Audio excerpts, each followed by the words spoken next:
once again. This is your DJ Mine and Yours. Welcome to my channel. Guys, this time, isi-share ka naman sa inyo yung meal ko every day during my work. So, di kasi talaga ako guys nagra-rice. Kaya naman, nagpi-prepare lang talaga ako ng kung ano-ano lang talagang food na wala talaga ding rice. Normally, mga ulam, pero hindi ako nagra-rice. So, yan yung first meal ko na veggie lang, tapos meron siyang Caesar, hindi pala yung Caesar salad. Meron siyang vinaigrette wine. So, yun yung ginamit ko dyan. Tapos, hard-boiled egg. Tapos, chicken breast. And then, meron siyang lettuce. And then, mayo. Ang twist lang nitong salad na to is yung vinaigrette. So, siya yung parang nagpaiba. And then, ayan, meron din ako diyang chucky. Pero small size lang. Kasi pag malaki na, hindi ko na siya masyadong nauubos. So, small size lang talaga yung piniprepare ko. So, earlier pa lang, morning, nire-ready ko na yung food ko. Ito naman yung the next day ko, boneless bangus naman na may gulay.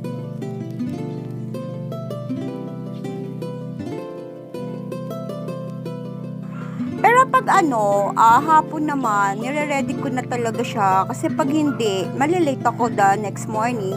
So, I see to it, I make prepare it the ahead of days. Normally, pag dumarating ako sa hapon, nire-ready ko na siya. And then, ano bang ginagawa ko? Mina-microwave ko na lang din pag umaga. Tapos, dinadala ko na sa office. Yan lang, no rice talaga siya. Para kasi nakikrave din ako sa mga ulam. Kaya ayan, nagkagawa din talaga ako ng mga ganyan-ganyan na normal nating inuulam. So, masarap naman. Ganyan lang din yung ginagawa ko dyan. Meron akong pinaboneless na.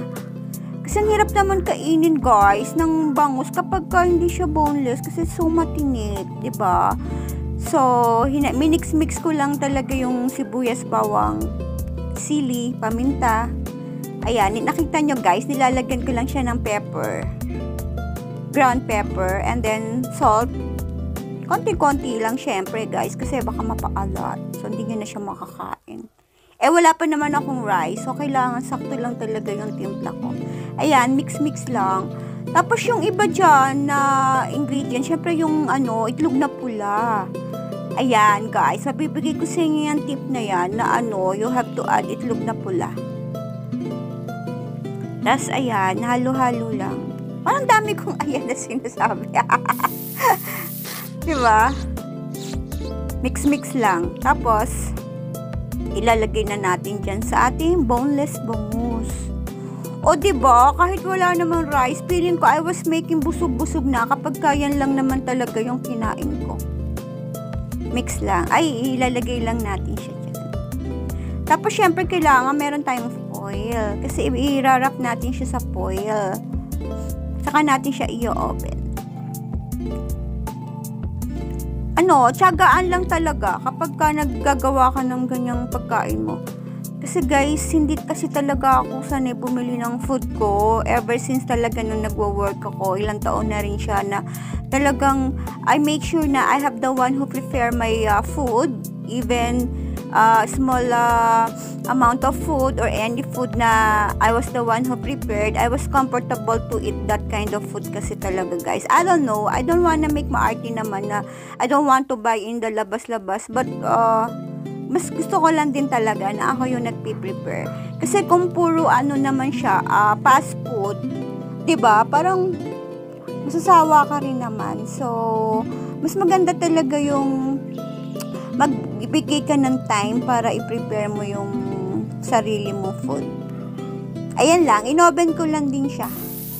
Ganyan lang guys, kung may oven naman kayo, oven natin para maiba naman. Siguro mga 45 minutes, medyo matagal lang. Kaya ginagawa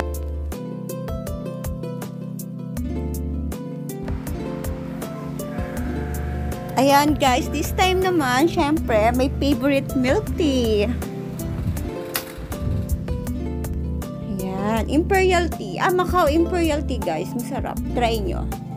Pagka gusto nyo, or sometimes nakikrave kayo sa milk tea. Yan, masarap yan. Imperial Macau Tea. Ay, baliktad. Macau Imperial Tea pala. And then, syempre, may kape na pizza. Diba? Para mas bongga.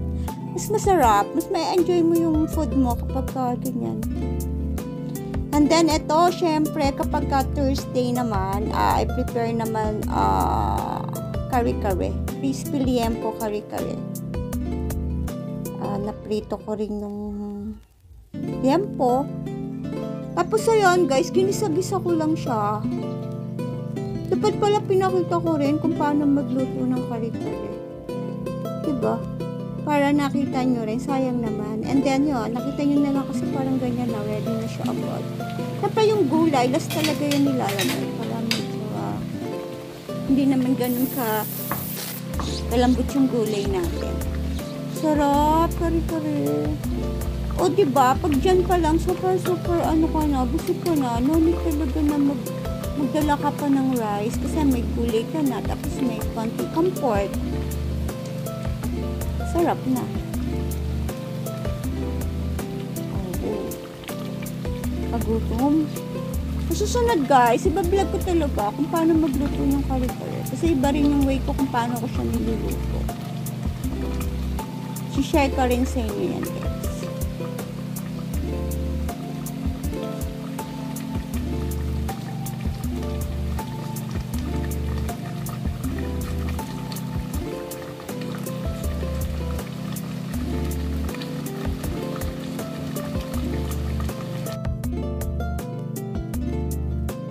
Ayan, almost ano na siya. Hindi pala almost. Luto na nga talaga yan. Pagka ganyang style na ng pagkulo, luto na yan guys. Mukhang super sarap na yan.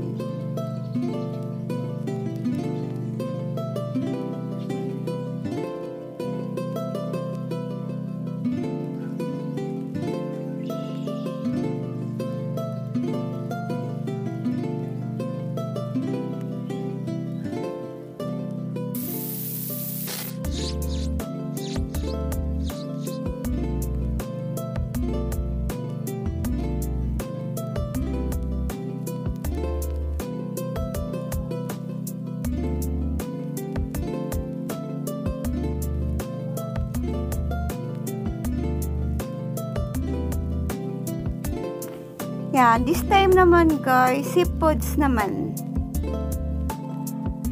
Wow, sarap. So, very generous kasi ako sa garlic saka sa butter. So, I make sure na dinadamihan ko talaga siya guys. Kasi super sarap kapag kaya nga tinawag na garlic butter. Kasi it's more on yung flavor talaga nung garlic at saka butter is nagsusuwak dun sa seafoods natin. Kaya, yan, nag-prepare din ako ng ganyan. O, diba? Dapat binulog ko rin. Ang sarap. See that, guys? Napakasimpleng lutuin, pero, ay, mahirap din pala ito kasi mga seeds, tatanggalan mo pa pala ng shell yung tahong. Papakuluan mo pa yung corn. Kaya, dapat extra time talaga for this. Pero, okay lang naman, guys. Susulit naman ito kasi sumasarap. Diba? Ayan. So, this time naman is palabok. Yan. So, susunod guys, papakita ko rin sa inyo kung paano ko siya gawin. Kasi I love cooking talaga. Wala naman nagtuturo sa akin. Basta, bigla na lang ako I know how to cook. When the food na natitikman ko sa mga lugar na napupuntahan ko or nakikita ko, parang alam ko na siya agad kung paano siya lutuin. O, diba? May powers ako.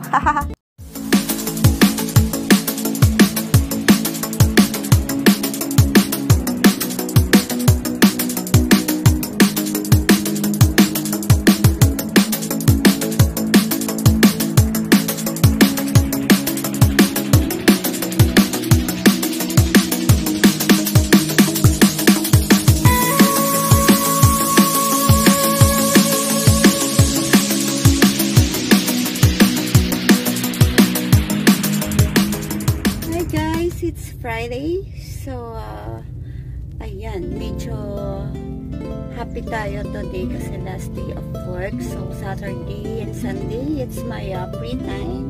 Kasi talaga yung nagpe-prepare ng food ko for lunch kasi hindi ako sanay bumili sa mga food na malapit lang dito sa office.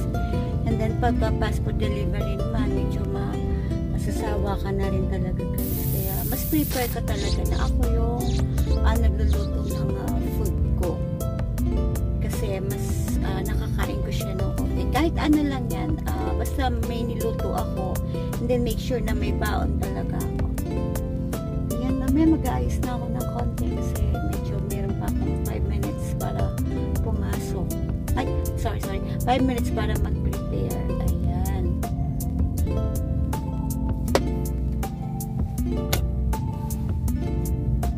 Okay na guys, papasok na ako.